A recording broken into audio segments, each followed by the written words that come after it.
Salut, c'est Marco de Taforphone et on se retrouve aujourd'hui pour une nouvelle vidéo, celle du Sony Xperia 10 le mobile que vous voyez tout de suite devant vous et que je vous ai présenté il y a peu lors de la très traditionnelle et habituelle vidéo de déballage de la boîte que vous voyez en haut à droite de cette image. Le Sony Xperia 10, c'est donc la 6e génération de ce mobile pour simplifier mon discours, commercialisé depuis mai-juin 2024 au prix maximum conseillé de 399 €. Donc on est clairement en face d'un mobile moyen de gamme. 399 €, c'est déjà 50 € moins cher que la génération précédente. Et ça déjà, c'est un bon point. Un bon point parmi tant d'autres, puisque ce téléphone dispose de plein de bons points. Est-ce que c'est un bon téléphone ou un mauvais téléphone? Bon, ça c'est la conclusion qui nous permettra de faire le bilan. Mais allez, je spoil un petit peu. Est-ce que c'est un bon téléphone ou un mauvais téléphone? Oui, c'est un bon téléphone. C'est un bon téléphone. Mais, et on en reparlera en conclusion de cette vidéo. Le Sony Xperia 10, je vais l'appeler 10, ça sera plus simple, eh bien c'est un mobile qui se prend très bien en main, vous le voyez. Alors il se prend très bien en main notamment pour plusieurs raisons. Première raison, c'est qu'il a un écran de 6,1 pouces. Donc ce qui permet d'avoir, deuxième raison, un téléphone plus compact, puisqu'il a des dimensions qui restent raisonnables. Les dimensions que j'ai pu remesurer moi-même, 15,5 cm de long, 6,8 cm de large, 0,8 cm d'épaisseur, dans son épaisseur la plus fine, puisque ce téléphone dispose d'un certain nombre de capteurs photo au dos qui forment une légère excroissance, et 164 grammes, donc c'est un poids léger. Alors, pour la petite excroissance, voilà ce que ça fait quand on pose le téléphone sur une table, mais c'est un grand classique, et pour moi ça n'est pas vraiment un point négatif au niveau de ce téléphone, tous les téléphones de nos jours ont ce genre de petites choses.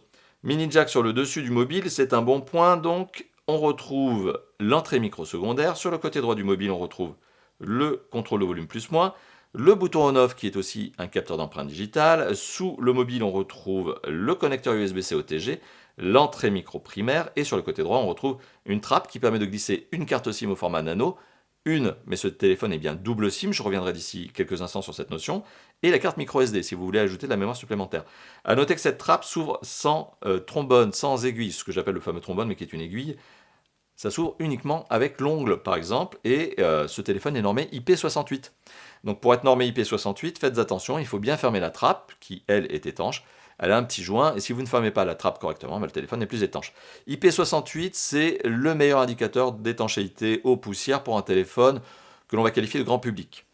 Ce téléphone dispose aussi au dos, donc on va le remarquer, de deux capteurs photo avec double flash LED dual tone, le logo NFC, parce que ce téléphone est bien NFC, on y reviendra, le marquage Sony, Xperia et du logo de certification. Double capteur photo dual tone, flash LED dual tone, sur lequel on va revenir ici quelques instants. Mais les avisés auront remarqué que deux capteurs photo, c'est un capteur photo de moins que le Sony Xperia 10.5. Mais c'est pas grave, et ça on va en reparler lorsqu'on parlera de la qualité photo. Ce téléphone est décliné en 3 coloris. Il y a 3 versions noires ici, mais il y a aussi une version blanche et aussi une version bleue. Donc 3 couleurs pour s'adapter à votre choix, à votre envie de goût et des couleurs. Les goûts et les couleurs, ça ne se discute pas comme vous le savez. Le plastique sort place. Le plastique recyclé, recyclable sort place, donc qui est breveté par Sony pour la construction de ce mobile, carrosserie et châssis. C'est un plastique donc qui a pour vocation de réduire l'empreinte carbone. Vous l'avez compris, en tout cas pour le constructeur. C'est une bonne note, Sony prend de vrais engagements, on peut les féliciter là-dessus. Ça fait partie des rares marques que l'on peut vraiment féliciter pour une vraie prise de conscience à ce niveau-là.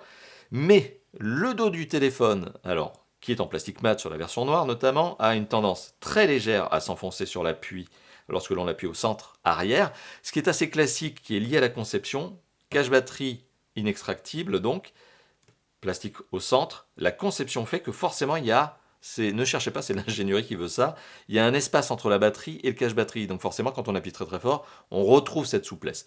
Mais ça n'est pas un problème en soi, c'est très classique. Autre chose que je veux dire au niveau de ce dos, c'est que ce dos marque énormément. Il prend toutes les traces de doigts. Toutes vos empreintes digitales vont se trouver non seulement sur le bouton à droite, mais aussi sur le dos du téléphone. Donc nettoyer ce téléphone, effectivement, ça va devenir quelque chose d'assez régulier si vous n'avez pas de cache-batterie, notamment, de cache-batterie de coque.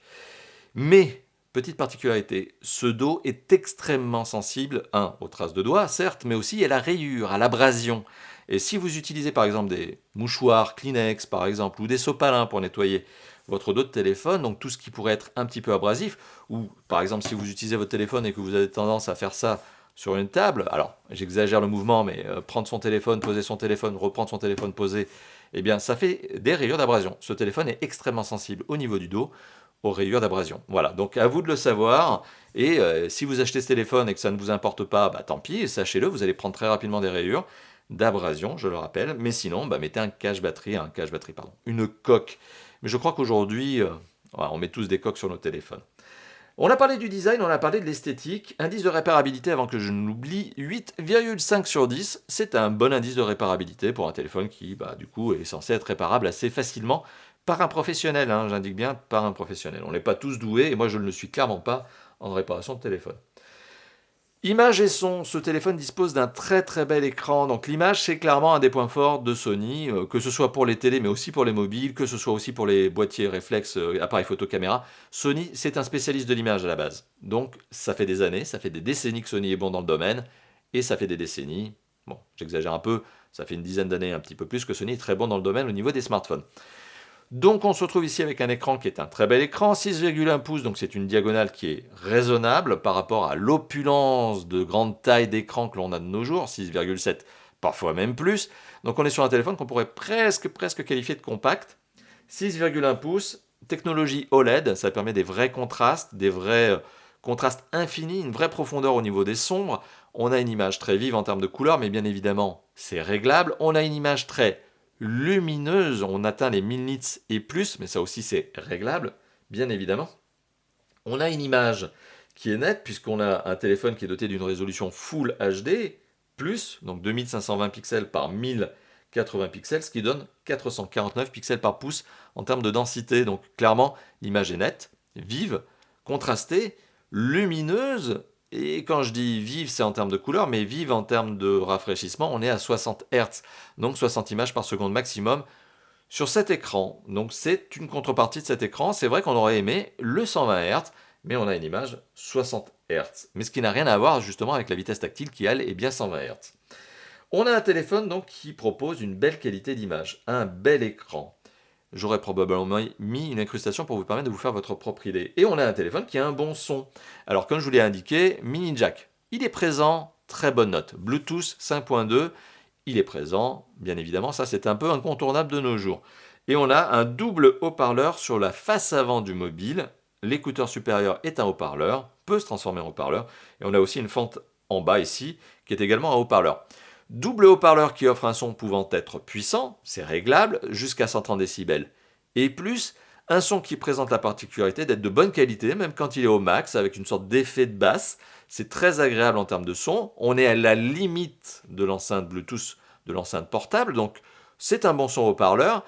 Je ne suis pas convaincu qu'on écoute sa musique de cette manière-là pendant des dizaines de minutes, mais en tout cas c'est une enceinte. Ce téléphone peut devenir une enceinte Bluetooth à proprement parler, mais pendant voilà, quelques minutes d'écoute, ça peut être agréable, ça peut être sympa pour enjailler une foule, une pièce, bon point.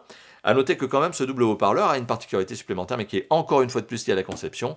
Le haut-parleur supérieur a une petite puissance supérieure, plus importante que celui du bas, de 5 à 10 décibels.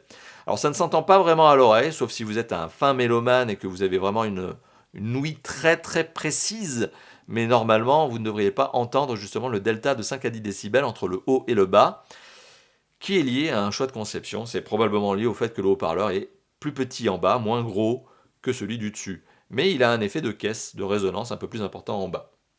Voilà, donc on a parlé du son, et on se retrouve donc avec ces bons points, et on a parlé de l'image. Alors au niveau des performances, le 10.6 est plus performant que le 10.5. Bon, c'est un peu le sens de l'histoire, ce que je suis en train de dire, c'est un peu le grand classique.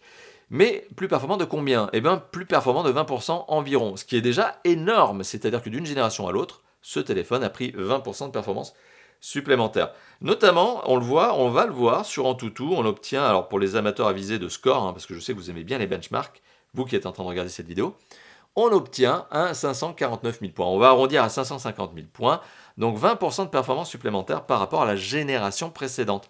C'est un des bons points de ce téléphone. C'est un des bons points qui confirme justement l'évolution du marché du smartphone.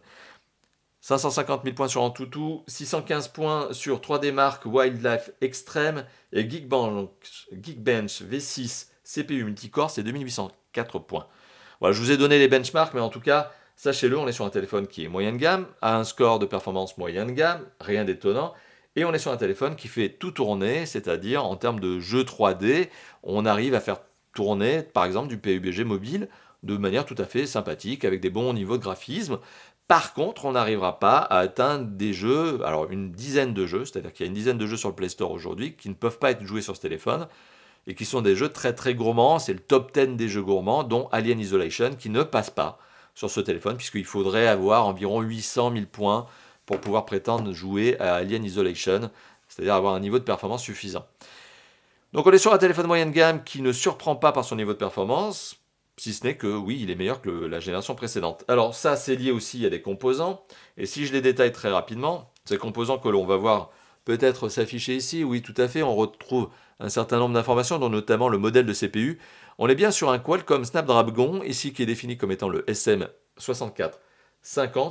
Son autre petit nom, eh bien, c'est le Snapdragon 6 génération 1. Ce téléphone est doté de 8 Go de RAM, donc 8 Go de mémoire vive, un processeur Adreno 710.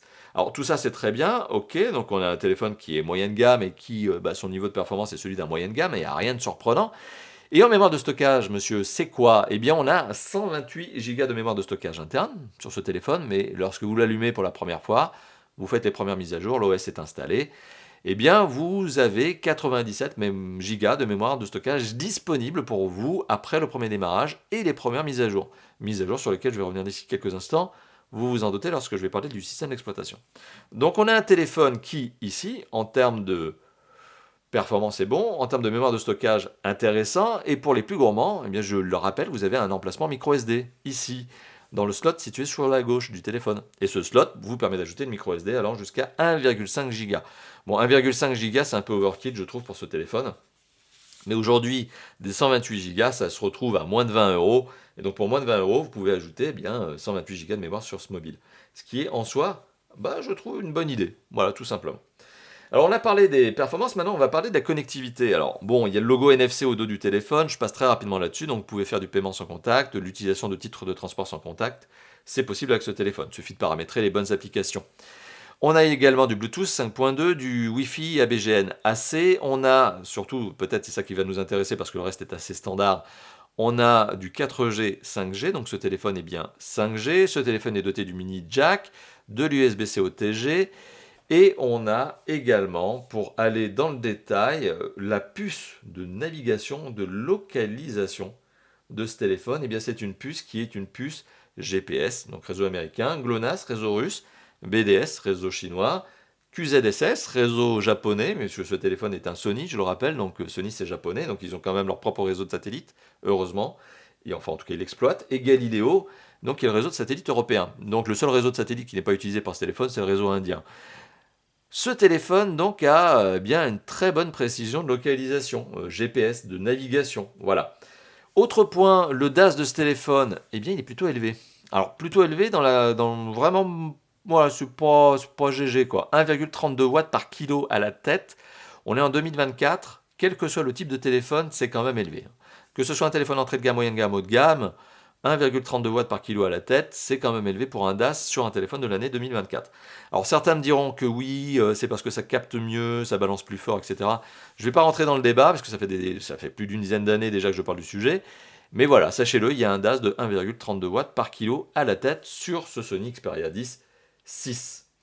Système d'exploitation. Allez, système d'exploitation, je vais essayer d'illustrer mon propos. On va aller très rapidement dans la partie à propos du téléphone, c'est le cas de le dire justement, et on va essayer de retrouver la version Android. Et on la voit ici, version Android 14. 14, oui, ce téléphone est bien doté de Android 14 Upside Down Cake, c'est le nom de cette version. Android 14 qui possède une légère surcouche Sony. Alors une légère surcouche Sony qui se retrouve au niveau du design, qui se retrouve notamment au niveau de l'agencement, par exemple du menu paramètres, et qui se retrouve avec quelques petites fonctions d'ergonomie, par exemple celle-ci, qui permet d'avoir des raccourcis supplémentaires avec ce simple volet qui se retrouve sur la tranche inférieure droite, du téléphone, mais inférieure ou supérieure à votre choix, c'est réglable. Bon, ce genre de raccourci, c'est pas forcément hyper utile, mais sachez-le, vous avez cette possibilité d'avoir ce genre de menu raccourci, de faire du multi-fenêtre. Ça, par contre, c'est extrêmement intéressant, c'est extrêmement bon. Voilà, point. Un peu de design, un peu d'ergonomie, un peu d'applicatif. Et quand je dis applicatif, alors c'est-à-dire que ce téléphone reprend vraiment le système d'exploitation Android avec les applications de base Android. Donc on est vraiment à la limite du Android stock, mais, comme je vous l'ai dit, il y a du design et de l'ergonomie, et il y a des applications. Première parenthèse, au niveau des applications, justement, eh bien, c'est la qualité photo. Alors, l'application photo, je reviendrai d'ici quelques instants lorsque je vais en parler, je vais parler de la qualité photo. Mais l'application photo, elle est déjà customisée pour ce téléphone, et elle permet un certain nombre de réglages supplémentaires. Et oui, Sony, c'est aussi un spécialiste de la photo, hein.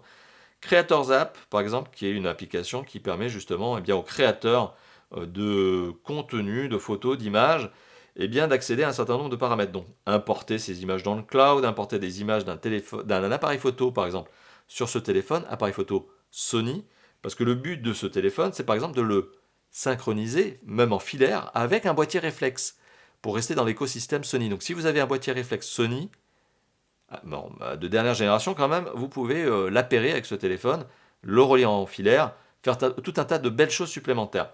Vous avez Sound Connect, voilà, pour mieux appairer justement votre téléphone avec bien un casque, des écouteurs, que ce soit juste en Bluetooth tout simplement. PS App, qui est l'application PlayStation pour ceux qui aiment bien. Bon, après vous n'êtes pas obligé de l'avoir par défaut, hein, on aurait pu ne pas l'avoir, mais enfin Sony vous laisse dans son environnement, dans son écosystème. Créateur vidéo qui vous permet de créer des vidéos, de faire des montages. C'est une bonne petite application bien sympathique. Actualité qui est un flux d'actualité Sony. Bon, pourquoi pas. Mais bon, ça n'a rien de plus que le Google Discover. Ça ne vous apporte pas grand-chose de plus. Et globalement, lorsque vous installez le téléphone pour la première fois, vous le démarrez pour la première fois, vous avez un panneau d'applications recommandées par Sony, mais d'applications partenaires que j'ai décidé de ne pas installer ici. Vous avez le choix de les installer ou pas. Et bon, vous avez des applications partenaires. Voilà, donc bon, le système d'exploitation est relativement efficace et relativement proche de celui de, tout simplement, de Google, quoi. Mis à part quelques applications, dont toutes celles que je vous ai indiquées, les deux qui me semblent vraiment les plus pertinentes, ça reste quand même Creator Vidéo, qui est une application de montage, et l'application Appareil Photo, qui a été complètement revue par Sony. Voilà, et donc là, on a parlé du système d'exploitation à un détail près. Sony s'engage à faire une mise à jour de l'OS pendant 3 ans, donc c'est 3 ans de mise à jour majeure. Donc dites-vous que vous allez passer de 14 à 15 à 16 à 17, potentiellement. Donc voilà, donc c'est 3 ans de mise à jour de système d'exploitation majeur et 4 ans de mise à jour de sécurité sur ce téléphone. Donc ce téléphone est prévu pour une durée de vie avant obsolescence logicielle d'au minimum 4 ans. Minimum, ça veut dire que le constructeur s'engage 4 ans. Après, si le constructeur a envie d'être sympa, il peut en faire plus.